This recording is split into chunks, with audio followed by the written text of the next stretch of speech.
Basic గా చెప్పాలంటే ముఖ్యమంత్రి గారు నిన్న మాట్లాడినటువంటి విషయాలు అవన్నీ కూడా గమనిస్తా ఉంటే ప్రజాభవన్ లో ఏదైతే పవర్ పాయింట్ ప్రెజెంటేషన్ ముఖ్యమంత్రి గారు నిన్న ఇచ్చారో దాన్ని బట్టి చూస్తే 50 ఏళ్ల కాంగ్రెస్ పాలనలో కాంగ్రెస్ పార్టీ చేసిన ద్రోహాలను కవర్ పాయింట్ ప్రెజెంటేషన్ లాగా ఆ ద్రోహాలను కప్పిపుచ్చడానికి అది పీపీటీ కాదు, అది కవర్ పాయింట్ ప్రెజెంటేషన్ లాగా మాకు కనబడ్డది.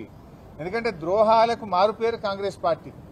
ఉన్న తెలంగాణను ఆంధ్రలో కలిపింది కాంగ్రెసే, నీళ్లలో తెలంగాణకు అన్యాయం చేసింది కాంగ్రెసే, వందలాది మంది యువకులను పొట్టనబెట్టుకున్నది కాంగ్రెసే.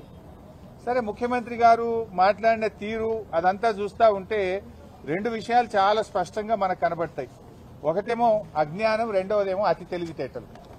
ఒక రకంగా బాధతో చెప్తున్నాను, నేను ఏదో విమర్శించాలని చెప్పట్లేదు, రాజకీయాల కోసం మాట్లాడతలేదు. ఇప్పుడు నేను మాట్లాడేది కమిషన్కి సంబంధం లేదు, కమిషన్ క్లోజ్ చేసిన. ఎందుకంటే కమిషన్ ఉన్నప్పుడు ఎక్కువ వివరాలు కమిషన్ పరిధి దాటి మాట్లాడకూడదు. What I'm talking is related to CMs PPT. So ఒకటి అజ్ఞానం, రెండు అహంకారం. అహంకారంతో కూడినటువంటి అజ్ఞానము, అహంకారంతో కూడినటువంటి అతి తెలివి. ఏంటి, మేము ఏం చెప్పినా ప్రజలు నమ్ముతారు, మేము అబద్దాలు మాట్లాడినా ముఖ్యమంత్రిగా కుర్చీలో కూర్చున్నా కదా జనాన్ని నమ్మిస్తా అని ముఖ్యమంత్రి గారు అనుకుంటున్నారు. సో రెండు విషయాలు, చాలా వివరాలు ఉన్నాయి కానీ సింపుల్ గా 2-3 విషయాలు మాత్రమే చెప్తారు. ఒకటి 299/512 ఇది శాశ్వత ఒప్పందం చేసుకున్నారని పదే పదే ఒక అబద్దాన్ని 100 సార్లు చెప్తే నిజమైద్దనే విధంగా రేవంత్ రెడ్డి గారు, ఉత్తమ్ కుమార్ రెడ్డి గారు వ్యవహరిస్తా ఉన్నారు. బాధ కలిగేది ఏంటంటే తాత్కాలిక నీటి వినియోగానికి, నీటి పంపకానికి తేడా లేకుండా ఈ రేవంత్ రెడ్డి గారు మాట్లాడుతూ ఉన్నారు. నీటి వినియోగం అనేది కేఆర్ఎంబీ చేస్తుంది, నీటి పంపకం అనేది ట్రిబ్యునల్ చేస్తుంది. నీటి వినియోగం అనేది ఆ సంవత్సరానికి మాత్రమే పరిమితమవుతుంది, నీటి పంపకం అనేది శాశ్వతమైనటువంటిది. మీరేం చెప్తారు, శాశ్వతంగా 299 సంతకం పెట్టారనే ఒక అబద్దాన్ని పదే పదే ప్రచారం చేస్తున్నారు. వాస్తవానికి ఆ 299 ఎక్కడి నుంచి వచ్చింది? ఉమ్మడి ఆంధ్రప్రదేశ్లో నాటి కాంగ్రెస్ పాలకులు కృష్ణానది పరివాహక ప్రాంతంలో ఇదే జానారెడ్డి, ఉత్తమ్ కుమార్ రెడ్డి, కోమటిరెడ్డి వెంకటరెడ్డి లాంటి చేతగాని కాంగ్రెస్ నేతల వల్ల, వీళ్ళ పెదవులు మూసుకోవడం వల్ల ఆనాడు కేవలం 299 టీఎంసీలు మాత్రమే తెలంగాణ ప్రాజెక్టులకు కేటాయించడం జరిగింది. దానిని ఆనాటి శాసనసభలో 2014లో అప్పటి ముఖ్యమంత్రి కిరణ్ కుమార్ రెడ్డి గారు ప్రవేశపెట్టారు. అది శాసనసభ రికార్డులలో కూడా ఉంది. ఆనాటి కాంగ్రెస్ ప్రభుత్వం జస్టిస్ శ్రీకృష్ణ కమిటీకి ఇచ్చిన నివేదికలో కూడా అటు గోదావరిలో 968, కృష్ణాలో 299 టీఎంసీలు కేటాయించాము అని కూడా ఆ రోజు చెప్పారు. ముఖ్యమంత్రి గారు కూడా మాట్లాడుతూ 968లో గోదావరిలో మా కాంగ్రెస్ ఇచ్చింది అని మొన్న మాట్లాడిండు. మరి కృష్ణాలో 299 ఇచ్చి అన్యాయం చేసింది అనేటువంటి విషయాన్ని దాచిపెట్టే ప్రయత్నం రేవంత్ రెడ్డి గారు చేశారు. బట్ అయినా ఇలా సింపుల్ క్వశ్చన్ అండి, చిన్న 10వ తరగతి పిల్లవాడిని అడిగినా చెప్తారు. స్ట్రైట్ అండ్ సింపుల్, అర్థం చేసుకోవడానికి చాలా సింపుల్.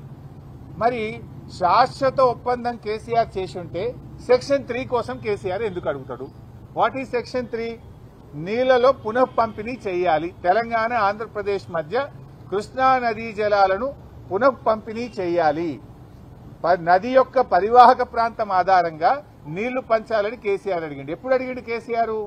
రాష్ట్రం ఏర్పడ్డ 42వ రోజు అడిగిండు.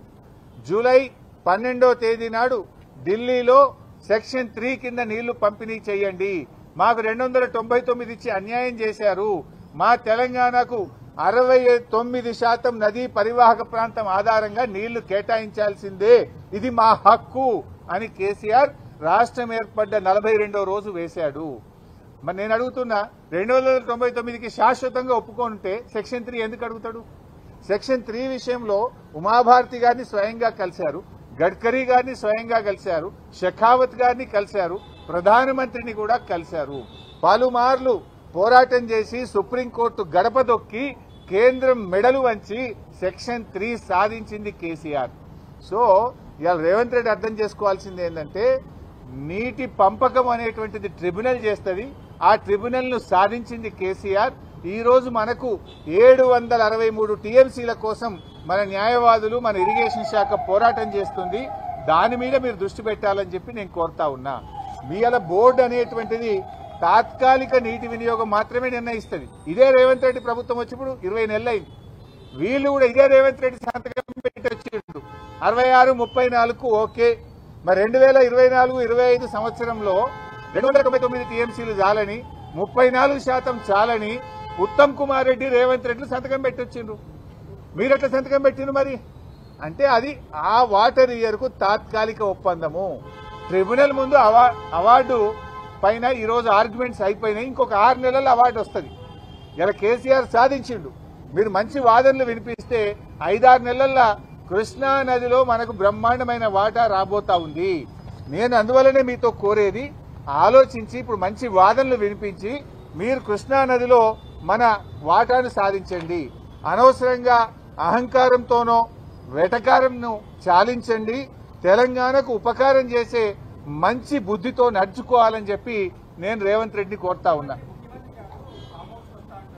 చెప్తాను. వెటకారం అహంకారం కాదు, కావాల్సింది తెలంగాణకు ఉపకారం. ఆ బుద్ధితో ఆలోచించండి. నేను సింపుల్ గా అడుగుతున్నాండి. అజ్ఞానం అనే ఒక మాట అన్న రేవంత్ రెడ్డి, చాలా పెద్ద మాట అనకూడదు, కానీ నిజంగా బాధతో అంటున్నా. ఎందుకు అజ్ఞానంతో మాట్లాడారు చెప్పాలా? మీరు కూడా వీడియో ప్రజెంట్ చేయండి, ఇంకోసారైనా తప్పు చేయడు. ఆయన పాత వీడియోలు మాట్లాడి చూపించండి, ఇప్పుడు నేను మాట్లాడింది చూపించండి.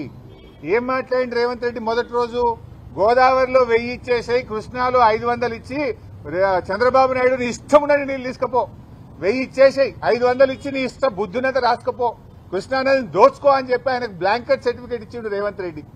అది అజ్ఞానంతో మాట్లాడినటువంటి మాట. ఎందుకు ఈ మాట అంటున్నా? గోదావరిలో 968 కాదు, వరద జలాల్లో 1958 టీఎంసీల హక్కు ఉన్నది. 2918 టీఎంసీలు గోదావరిలో తెలంగాణకు రావాలని కేసీఆర్ ఆ రోజు మాట్లాడినరు. 2918 రావాలని కేసీఆర్ అడిగితే రేవంత్ రెడ్డి 1000 చాలు, ఇక చంద్రబాబును మొత్తం తీసుకుపో అన్నాడు. ఎప్పుడైతే ఈ విషయాలు నేను బయట పెట్టినో తన అజ్ఞానాన్ని గ్రహించి నాలుక ఖర్చుకొని రేవంత్ రెడ్డి ఇప్పుడు నిన్నేం మాట్లాడతాడు అంటే, లేలే వరద జలాల్లో మా వాటా ఉన్నది, అందులో కూడా మేము మాకు ఇయ్యాలి కదా నువ్వు అని ఎప్పుడు మాట్లాడిండు? ఆయన అజ్ఞానాన్ని మేము బయట పెట్టి, అయ్యా కేసీఆర్ 918 అడిగిండు, నువ్వు 1000 అడిగినావు, ఇది తెలంగాణకు అన్యాయం అని చెప్పి నేను డాక్యుమెంట్ బయట పెడితే ఆయన అజ్ఞానాన్ని సవరించుకునే ప్రయత్నం చేసిండు. కృష్ణాలో కూడా ఏమంటాడు? 500 చాలని రేవంత్ రెడ్డి అన్నాడు. ఉత్తమ్ కుమార్ రెడ్డి నిన్న మాట్లాడినప్పుడు ఏమన్నాడో చూడండి. నిన్న పీపీటీలో ఉత్తమ్ కుమార్ రెడ్డి ఏమంటాడు? 573 టీఎంసీల కోసం ట్రిబ్యునల్ ముందు మా న్యాయవాదులు వీరోచిత పోరాటం చేస్తుండ్రు అన్నాడు. నేను రేవంత్ రెడ్డి అజ్ఞాని అనుకున్నా గానీ ఉత్తమ్ కుమార్ రెడ్డి కూడా ఇంత పైలట్ చదువుకున్నోడివి, కనీసం 20 నెలలైంది నువ్వు నీళ్ల మంత్రి అయి, గది కూడా అవగాహన తెచ్చుకోకపోతే నేను బాధపడతా ఉన్నా, చింతిస్తా ఉన్నా. ఎందుకు ఈ మాట అంటున్నా అంటే, ట్రిబ్యునల్ ముందు మన అడ్వకేట్లు 763 టీఎంసీలకు వాదనలు వినిపిస్తున్నారు. తెలంగాణ హక్కు 763 టీఎంసీలని ట్రిబ్యునల్ ముందు కృష్ణానది హక్కుల కోసం మన న్యాయవాదులు, మన ఇరిగేషన్ శాఖ పోరాటం చేస్తే 500 చాలని ముఖ్యమంత్రి అంటాడు, 573 చాలని నీళ్ల మంత్రి అంటాడు. మీరు అసలు ఏం మాట్లాడుతున్నారు? అంటే మీ మాటలు ఈ రాష్ట్ర ప్రయోజనాలకు గొడ్డలి పెట్టు. నష్టం జరుగుతాయి ఈ రాష్ట్రానికి, అన్యాయం చేస్తా ఉన్నారు ఈ రాష్ట్రానికి. ఏంది మీరు అసలు చంద్రబాబు నాయుడు చెప్పినట్టు పనిచేస్తుండ్రా? ఈ రాష్ట్రం కోసం పనిచేస్తుండ్రా? 500 చాలు, 573 చాలు అనేటువంటి మాటలు అజ్ఞానంతో కూడినటువంటి మాటలు.